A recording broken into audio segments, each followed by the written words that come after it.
اعوذ باللہ من الشیطان الرجیم، بسم اللہ الرحمن الرحیم۔ میں نے پہلے بھی یہ بات کہی تھی کہ عموماً ہمارے نظریات، ہمارے عقائد قرآن حدیث کے خلاف ہوتے ہیں، جس کی وجہ سے ہم سمجھتے ہیں کہ ہم جو کچھ کر رہے ہیں صحیح کر رہے ہیں، اور کبھی ہم نے سوچا بھی نہیں ہے کہ ہم غلط کر رہے ہیں۔ تو آج ہم یہ سیکھیں گے کہ یہ حدیث جس کا مفہوم یہ ہے کہ اللہ تبارک و تعالی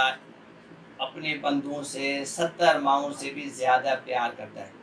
اس کا حقیقی پس منظر کیا ہے، اس کی تشریح کیا ہے۔ آئے اس حدیث کا حقیقی پس منظر سنتے ہیں۔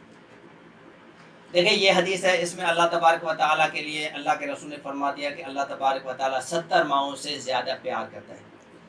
جس کو لے کے عموماً مسلمان معاشرے میں مسلمان لوگ یہ سمجھتے ہیں کہ ہم جتنے بھی برائی کے کام کریں ہماری مرضی، اللہ تبارک و تعالیٰ غفور رحیم ہے، اللہ تبارک و تعالیٰ ہمیں معاف کرے گا۔ کیونکہ وہ 70 ماؤں سے بھی زیادہ پیار کرتا ہے، اور ہر ماں یہ پسند نہیں کرتی ہے کہ اس کا بچہ دوزخ میں جائے۔ دیکھیں اللہ تبارک و تعالیٰ کے لیے اللہ کے رسول نے فرمایا کہ وہ 70 ماؤں سے زیادہ پیار کرتا ہے، لیکن اللہ کے رسول نے یہ نہیں فرمایا نعوذ باللہ کہ وہ اللہ نعوذ باللہ اپنے بندوں کے لیے ماں جیسا بن جاتے ہیں۔ دیکھیں دونوں باتوں کو سمجھیں، ایک ہے ماں سے زیادہ پیار کرنا، ایک ہے ماں جیسا بن جانا۔ ماں سے زیادہ پیار تو کرتا ہے، لیکن ماں جیسا اللہ تبارک و تعالیٰ نہیں بنتا بندوں کے لیے۔ مثال کے طور پر ماں جو ہے اپنے بچے سے جب پیار کرتی ہے تو اس کے ہر غلط کام کو بھی صحیح قرار دیتی ہے۔ یعنی بچہ اگر صحیح راستے پہ نہیں چل رہا ہے لیکن ماں پھر بھی اس سے محبت کر رہی ہے، اولاد اگر غلط کام کر رہی ہے ماں پھر بھی اس سے محبت کر رہی ہے، یہاں تک کہ نوبت یہاں تک آتی ہے کہ اگر چور بھی ہو ڈاکو بھی ہو تو اگر وہ پکڑا بھی جاتا ہے تو اس کے والدین آ کے احتجاج کرتے ہیں کہ ہمارا بیٹا اچھا اور شریف تھا۔ یعنی چاہے برا ہو چاہے کیسا بھی ہو لیکن ماں اس سے پیار کرتی ہے، لیکن اللہ تبارک و تعالیٰ نعوذ باللہ ماں نہیں ہے۔ بات ذہن میں رکھیں، یعنی یہ نہیں ہے کہ بندہ غلط کام کرے اللہ پھر بھی اس سے محبت کر رہے ہیں، بندہ چوری کرے اللہ تبارک و تعالیٰ پھر بھی اس سے محبت کرتا ہے، بندہ ناجائز کام کرے اللہ تبارک و تعالیٰ پھر بھی اس سے محبت کرتا ہے؟ نہیں۔ کیونکہ اگر صرف اللہ تبارک و تعالیٰ ارحم الراحمین ہوتا، غفور رحیم ہوتا ہے تو جبار اور قہار کی صفت کیوں بتاتا؟ اللہ تبارک و تعالیٰ نے جہاں رحم کے لیے کہا ہے وہاں اللہ تبارک و تعالیٰ نے یہ کیوں کہا ہے کہ ان عذابی لشدید، میرا عذاب سخت ہے؟ اتنی قوموں کو اللہ تبارک و تعالیٰ تباہ کیوں کرتا ہے؟ جب ارحم الراحمین تھا تو سب کو جنت میں ڈالنا تھا، تو نمازیں، عبادت، نیکی کے کام، برائی سے بچنا، حقوق العباد، حقوق اللہ، یہ اللہ تبارک و تعالیٰ نے کیوں اتارے؟ یا اگر اللہ تبارک و تعالیٰ صرف ارحم الراحمین ہوتا تو صحابہ کرام، نبی اکرم صلی اللہ علیہ وسلم کے گھر والے امہات المومنین، یا اس کے جو اولاد ہیں یا جو 4 بیٹیاں ہیں، وہ کبھی بھی نعوذ باللہ عبادت نہیں کرتی، وہ کہتی کہ اللہ تبارک و تعالیٰ غفور رحیم ہے اور میرے والد نبی ہیں، سرداروں کے یعنی نبیوں کے سردار ہیں، وہ ہمیں جنت میں لے جائیں گے۔ لیکن اس کو بھی اللہ کے رسول نے فرمایا کہ فاطمہ جو کچھ مانگنا ہے کہ وہ دیر مانگ لے، قیامت کے دن میں تمہارے کوئی کام نہیں آ سکتا۔ اس کا مطلب یہ ہوا کہ جن صحابہ کرام کو جنت کی خوشخبری ملی تھی، ہونا یہ چاہیے جب ان کو خوشخبری ملی تھی تو وہ خوش ہو جاتے کہ ہم تو جنتی ہیں، لیکن خوشخبری ملنے کے باوجود انہوں نے عمل میں کمی نہیں کی، عبادت میں کمی نہیں کی، برائیوں سے باقاعدہ انتہائی جو کہتے ہیں نا کہ حد سے زیادہ انہوں نے رکنے کی کوشش کی اور رک گئے، اور زاروں قطار روتے تھے موت کے لیے۔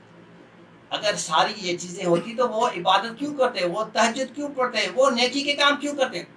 اس کا مطلب یہ ہے کہ اللہ غفور رحیم بھی ہے، اللہ سخت عذاب والا بھی ہے، لیکن اللہ کا اصول یہ اللہ ظالم نہیں ہے۔ مثال کو ایک جج ہو،